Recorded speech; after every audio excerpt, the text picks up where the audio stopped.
Do you ever have those days where you feel down, tired, you have no real appetite, and you've no real interest in doing any activities? In fact, the thought of moving from the couch is enough to give you a headache. Well, we all have our off days. But it's when these feelings last for weeks, months, and even years. That is when depression is diagnosed. My name is Sinead Conway. I am a University of Limerick final year student, and today I will talk to you about depression. So what is depression? Well, it is a mood disorder characterised by emotional extremes and challenges in regulating mood.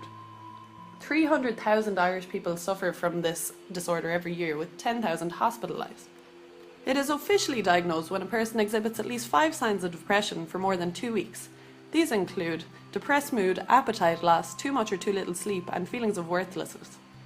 In this presentation, we will be focusing on the cognitive theory of depression, which was pioneered by Aaron Temkin Beck in 1967. According to Beck's theory, negative thoughts generated by dysfunctional beliefs are typically the primary cause of depressive symptoms. He believes that the more negative thoughts you experience, the more depressed you become. Beck proposed that these negative thoughts, or schemas as he called them, are a cognitive map which we use to organise new information in meaningful ways. Beck highlights 3 main dysfunctional belief schemas that dominate depressed people's thinking. These are 1. I am defective or inadequate. 2. All of my experiences result in defeats or failures. And 3. The future is hopeless. Together, these 3 themes are described as the negative cognitive triad: a negative view of oneself, the world, and the future. However, Beck also exerts that these negative schemas may remain dormant until activated by negative life events. The more they are activated, however, the easier it becomes for them to be triggered in a vicious circle, resulting in depressive feelings.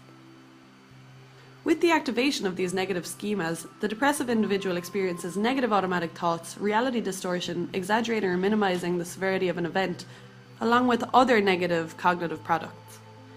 This cognitive theory of depression is known as a diathesis stress model.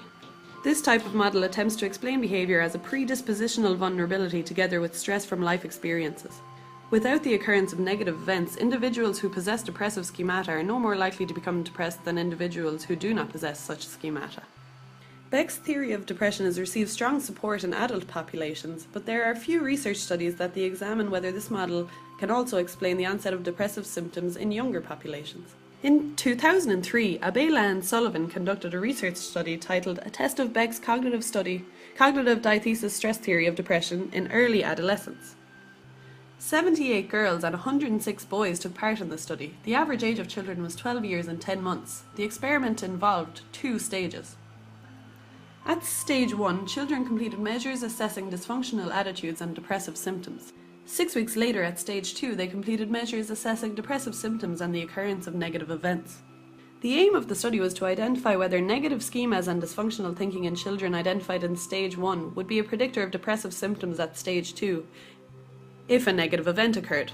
The authors also took measures on 2 extra variables that they believed may impact depressive symptoms: 1. Social support, and 2. Self-esteem. They hypothesized that children scoring low on these 2 scales would be more likely to suffer depressive symptoms. However, although the results were in line with Beck's theory that dysfunctional attitudes combined with negative events predict increases in depressive symptoms, contrary to what was expected, these increases in depressive symptoms were found in children with high but not low social support and high but not low self-esteem.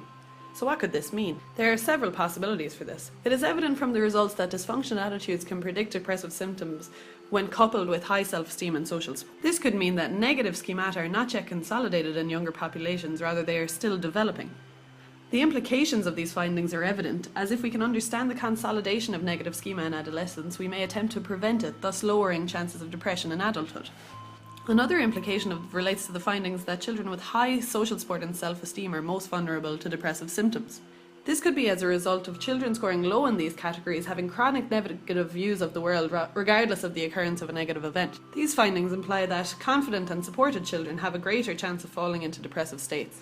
In summary, although there is support for Beck's theory, it is evident that further research needs to be done into this disorder to understand its implications. However, there are many resources for people seeking help in coping with depression.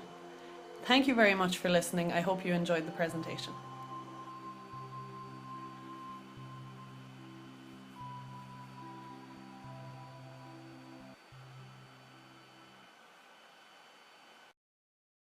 created using Powtoon.